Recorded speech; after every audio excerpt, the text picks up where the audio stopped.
Oke, pada kesempatan kali ini kita akan membahas materi kelarutan dan hasil kali kelarutan. Pada bagian A nya nanti kita akan membahas apa itu definisi daripada kelarutan.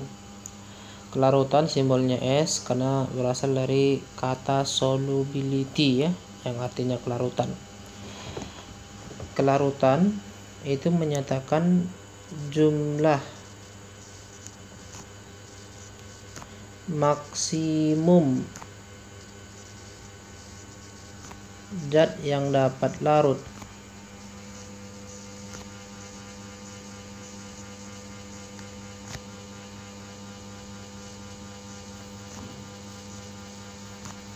dalam 1 liter larutan. Oke, inilah definisi daripada kelarutan. Jumlah maksimum zat atau jumlah zat dalam kimia ini nanti dinyatakan dengan mol atau simbolnya N, sehingga nanti rumus daripada kelarutan ini diturunkan dari definisinya S sama dengan jumlah maksimum zat adalah mol zat ya, jadi N zat terlarut tapi dalam jumlah yang maksimum ya,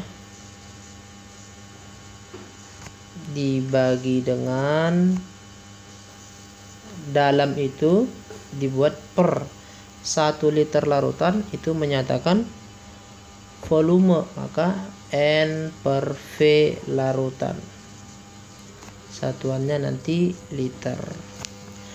Jadi kalau kita buat nanti satuan daripada si S ini sama dengan mol di bawah volume, berarti mol per liter, sama dengan satuan daripada molaritas ya kan.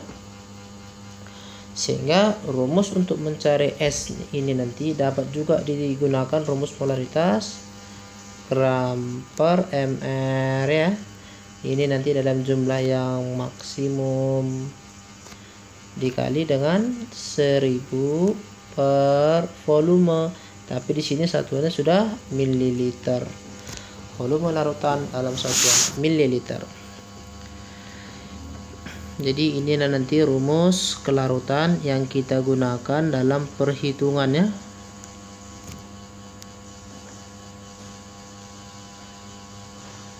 Oke.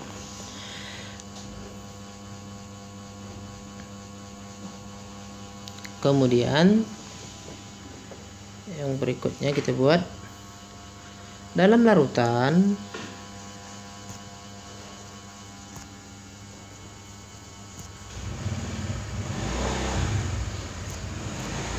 jika jumlah daripada zat terlarutnya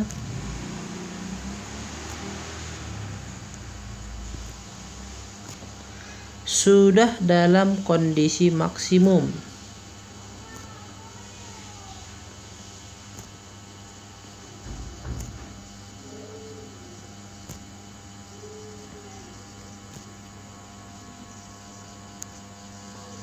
maka larutan tersebut disebut nanti dia namanya adalah larutan jenuh.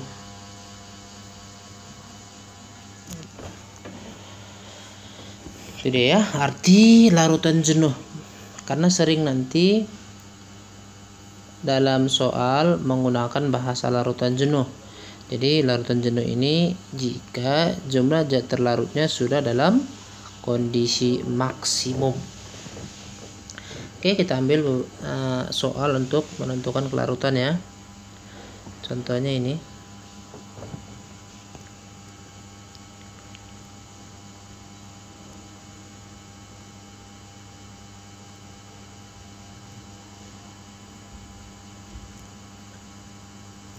Oke, coba lihat soal nomor 1.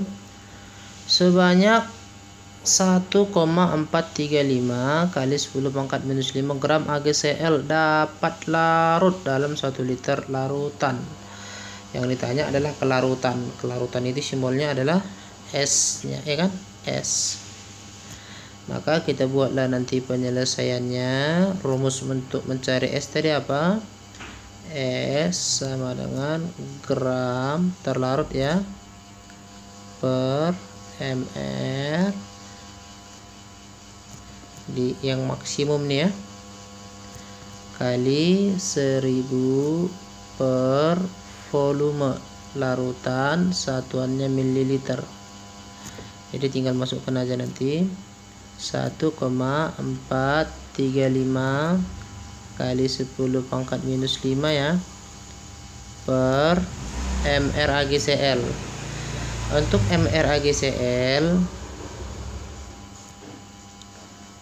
dalam sistem periodik nanti HRAg itu 108 ya, tambah HRCl itu 35,5. Jadi kita peroleh nanti mr nya adalah 143,5. Jadi kita buat di sini 143,5 dikali 1000 dibagi dengan volume larutan, tapi satuannya mililiter. Nah, volumenya tadi 1 liter ya.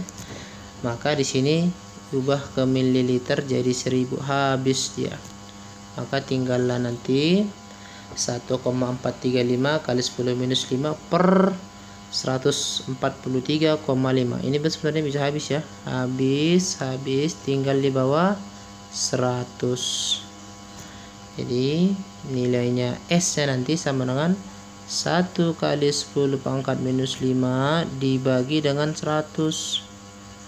Jadi S sama dengan 1 dikali 10 pangkat minus 7 mol per liter. Oke.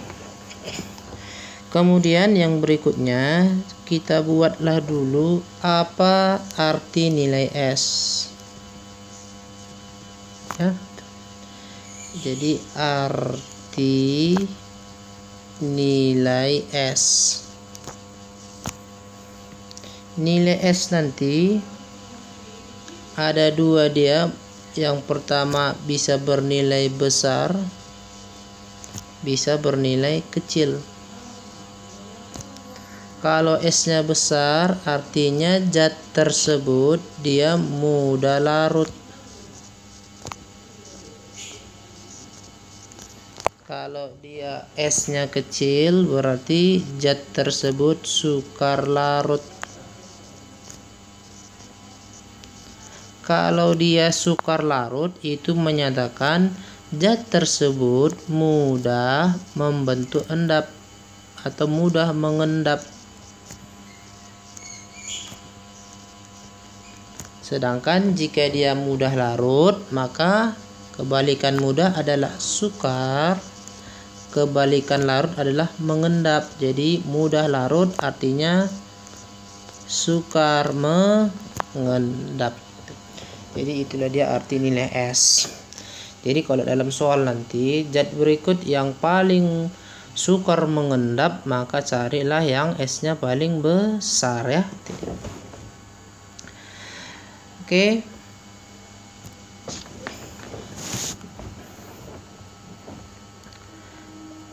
Kemudian abang buat di sini kelarutan yang kita pelajari nanti. Ini kita khususkan nanti untuk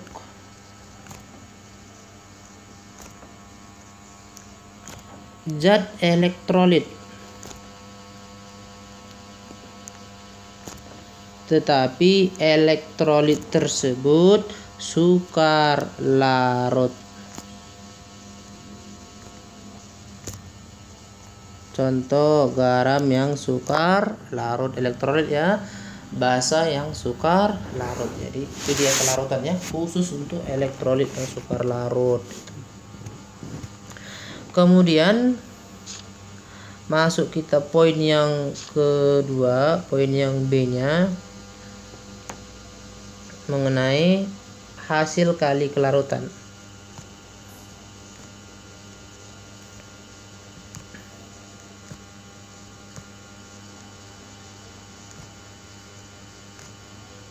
Oke.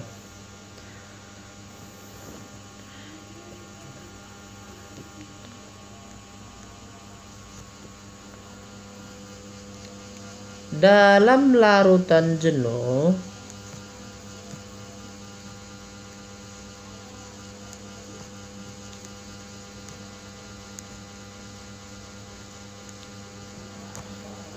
terdapat suatu kesetimbangan. Kesetimbangan itu reaksi dua arah ya. Terdapat kesetimbangan antara elektrolit dengan ion-ionnya. Ion-ion dalam larutannya.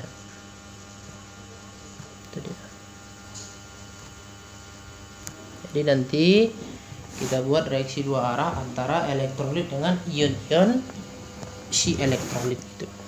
Contoh, misalkan ada suatu elektrolit yang memiliki rumus AX/BY ini. Kalau kita larutkan, berarti awalnya dia padat solid.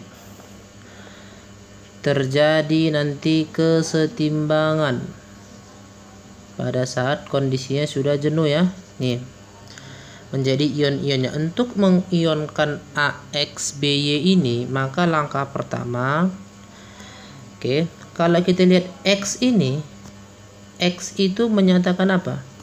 Itu indeks daripada si A. Sedangkan si Y itu menyatakan indeks dari si B. Ingat, bisa ya? Oke. Jadi reaksionisasinya nanti indeks si A itu letakkan ke depan si A. Jadi X kita letakkan nanti di depan si A. Ini langkah pertama ya. Langkah pertama ya. Jadi reaksionisasinya adalah X ke depan si A. Kemudian untuk menentukan muatan si A, karena berubah jadi ion ya, muatan si A itu kita gunakan indeks si B. Nah, ini adalah langkah keduanya. Jadi XA muatan A adalah Y positif. Oke. Begitu juga kita gunakan untuk ion si B. Jadi B-nya kita letakkan ke depan si B. Ini langkah ketiga. Jadi tambah 3 tambah Y ke depan si B, dan muatan si B itu adalah indeks si A. Inilah langkah keempatnya kan. Tuh. Jadi BX minus. Kita misalkan nanti dalam soalnya sudah dikasih tahu nilai daripada kelarutannya. Misalkan elektrolit AX/BY ada nilai S-nya. Nilai S-nya dalam satuan mol per liter ya. Tuh. Maka kita tentukan juga jumlah ion-ion daripada ion-ionnya dengan menggunakan perbandingan koefisien. Maka buat dulu S, terus kalikan dengan koefisiennya X. Nah, jadi mol per liter. Jadi nilai ion A, Y positif ada sebesar XS. Kemudian ini juga kita gunakan untuk menentukan nilai si B. Letakkan dulu nilai S-nya, terus kalikan dengan koefisiennya Y mol per liter gitu. Bisa ya?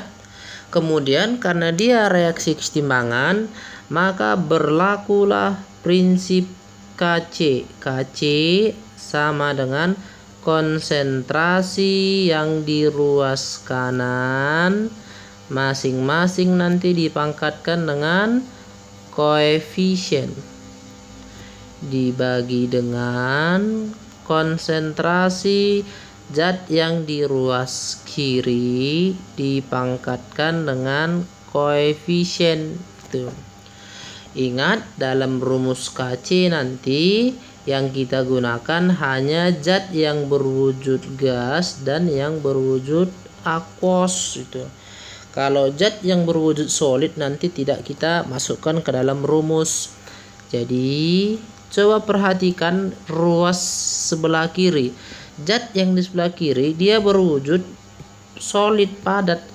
Nah, jadi ini berwujud padat, jadi tidak kita gunakan. Nah, ya, karena di sini dia AXB-nya berwujud solid itu. Jadi tinggal zat-zat yang di ruas kanan. Apa ruas kanannya? Siapa zatnya di ruas kanan? Ada si A, terus bermuatan Y positif, koefisiennya berapa? X.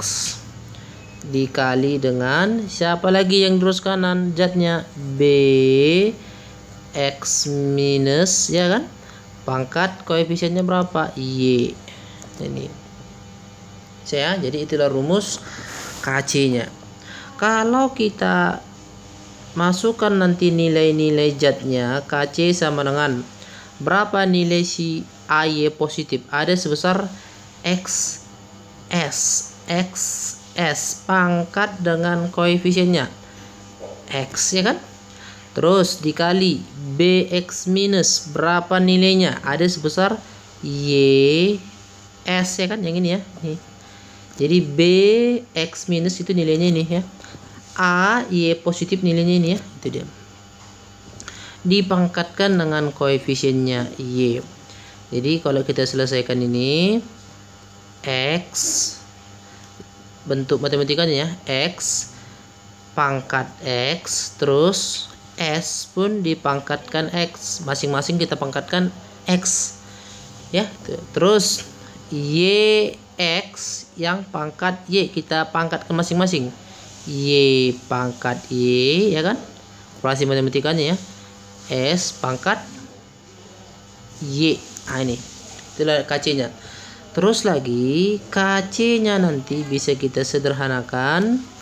Coba X pangkat X kali, abang buat Y pangkat Y itu ke dekat X ya, Y pangkat Y kali S nya S, ini S abang gabung, jadi pangkatnya yang dijumlah S pangkat X tambah Y. Nah, inilah rumus KC nya. KC yang kita peroleh di situ samalah itu dengan KSP. KSP itu tetapan solubility, S itu solubility ya. Jadi S itu adalah solubility.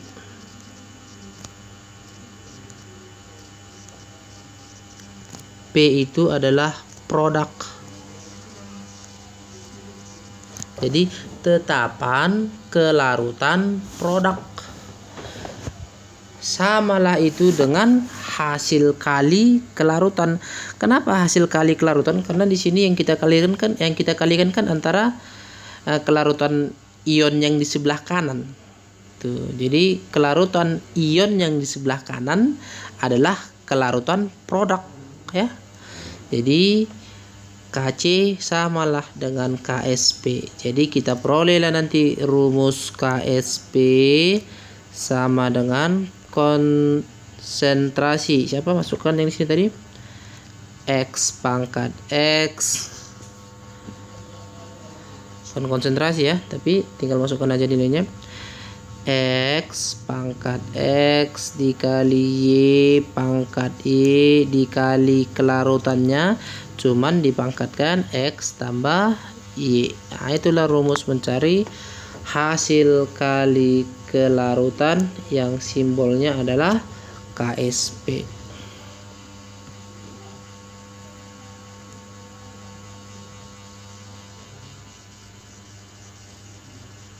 Oke ya.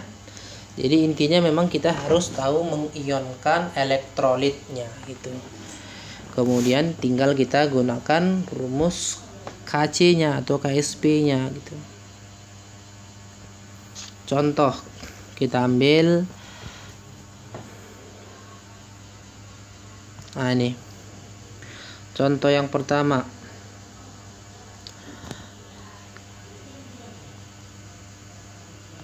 Kelarutan barium fosfat dalam air adalah X mol per liter. Jadi di sini S-nya sama dengan X mol per liter ya. Terus yang ditanya adalah hasil kali kelarutan. Hasil kali kelarutan itu adalah KSP ya. Tuh. Jadi kita cari nanti KSP daripada Ba3PO4 dua kali. Nah, itu yang ditanyakan. Oke. Kita buat dulu reaksi ionisasinya.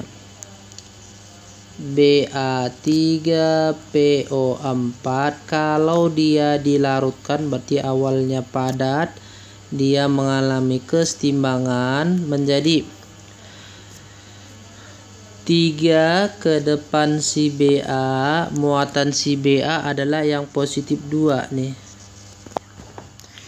Jadi PO4 ini satu apa ini ya, satu kelompok ini ya, satu kelompok anion nanti PO4 3 minus tambah 2 ke depan si PO4 nya, 2 PO4, muatan PO4 nya adalah si 3, indeks si Ba nya 3 minus. Jadi di sini tadi kelarutannya X ya, jadi X mol per liter. Maka di sini X cuman dikali koefisiennya 3 nih, mol per liter. Di sini juga masukkan X cuman dikali koefisiennya 2 ya kan? Tuh. Mol per liter itu. Jadi kita masukkan ke dalam rumus KSP-nya. KSP apa tadi? Konsentrasi zat yang di sebelah kanan. Zatnya ada Ba2 positif, pangkat koefisiennya 3 ya, dikali dengan PO4 3 minus pangkat 2. Jadi tinggal kita masukkan Ba nya ada senilai 3X, 3X pangkat koefisiennya 3 dikali PO4 nilainya 2X ya, 2X pangkat 2. Jadi kita peroleh nanti 3 pangkat 3 27 S pangkat 3 dikali 2 pangkat 2 4 X kuadrat ya, 27 X pangkat 3 kali 4 X pangkat 2. Jadi kita peroleh nanti KSP nya sama dengan 27 kita kali 4, hasilnya nanti 108 X. Ini sama ya, jadi tinggal pangkatnya aja kita jumlah. X3 tambah 2 sama dengan 108 X pangkat 5. Jadi jawabannya entok.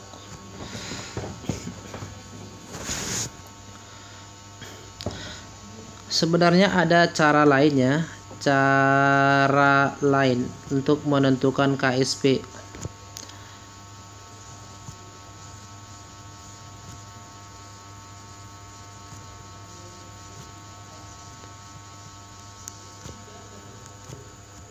Nih.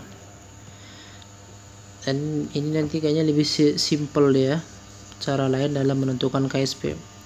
Misalkan adalah elektrolit AXBY nih, maka untuk mencari KSP nya nanti sama dengan berapa indeks si A, X pangkatkan dengan dia sendiri, X dikali berapa indeksnya si B, Y pangkat dia sendiri, Y, terus dikalikan dengan S kelarutannya, cuman dipangkatkan X dengan Y. Ini dia. Jadi contohnya BA3 terus PO4 2 kali. Inilah yang kita buat sebagai A-nya nanti kan, si A. Dan ini PO4 ini sepaket nih.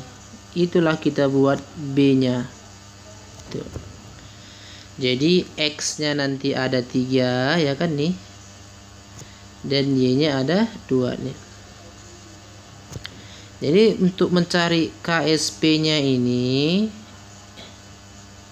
indeksnya pangkat dia sendiri 3 pangkat 3, terus dikali indeksnya lagi 2 pangkat 2, terus dikali S pangkat kan penjumlahan indeksnya 3 tambah 2. Jadi KSP-nya sama dengan 27 dikali 4 dikali S pangkat 5. Berarti KSP-nya sama dengan 27 kali 4 108 dikali S pangkat 5. S-nya tadi klarutonnya udah ada dalam soal sebesar berapa? X. Gantikan S-nya dengan X. X pangkat 5. Jadi jawabannya ini dia. Ya, bisa. Itulah dia cara lain dalam menentukan KSP. Kemudian contoh yang kedua, ini dia.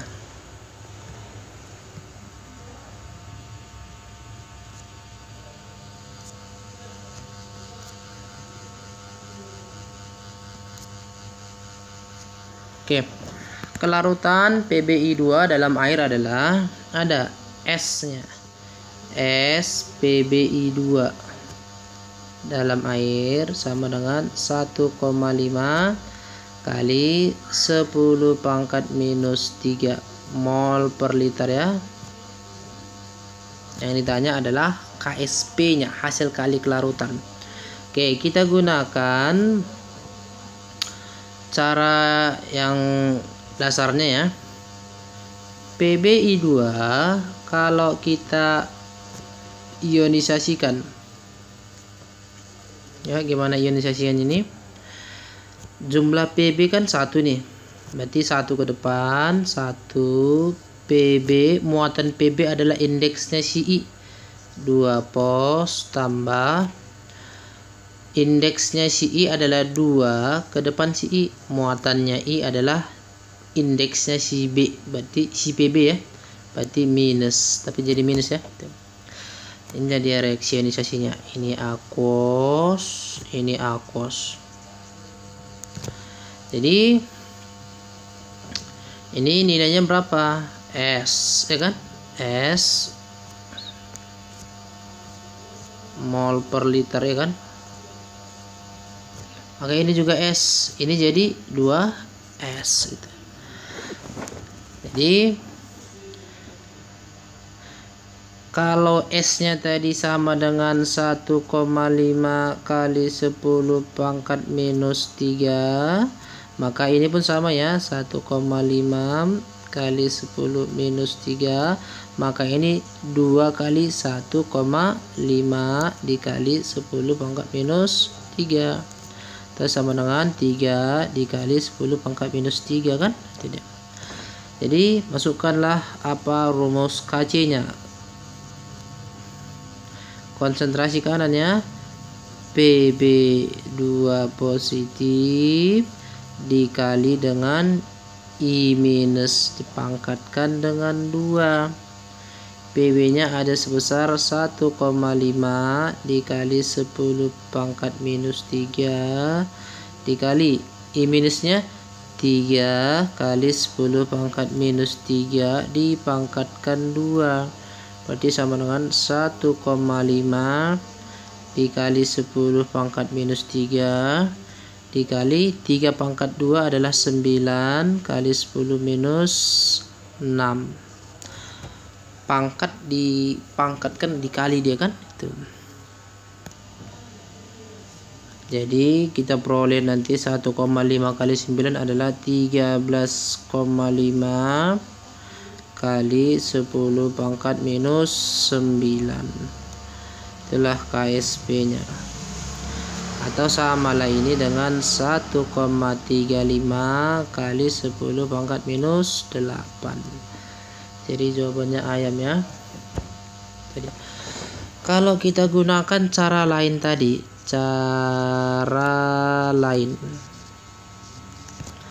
oke, PB 1 I nya 2, maka rumus mencari KSP nya cara cepat ya, sama dengan indeks PB berapa? 1 pangkat dia sendiri dikali indeksnya si I ada berapa? 2 pangkat dia sendiri kalikan dengan S nya di pangkat penjumlahan indeks.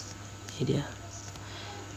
Berarti KSP nya sama dengan 1 kali 4 berarti 4 S pangkat 3 ya kan? Jadi tinggal kita masukkan nanti sama dengan 4. S nya tadi ada 1,5 kali 10 pangkat minus 3 dipangkatkan dengan 3 ya kan? Tuh. Jadi KSP sama dengan 1,5 kalau kita pangkat 3, maka hasilnya nanti sama dengan 3,375. Pangkat dipangkatkan jadi kali ini. Jadi 4 dikali 3,375. Berarti hasilnya nanti adalah 13,5 dikali 10 pangkat minus 9. Berarti KSP nya sama dengan 1,35 kali 10 pangkat minus 8. Sama kan? Itu dia.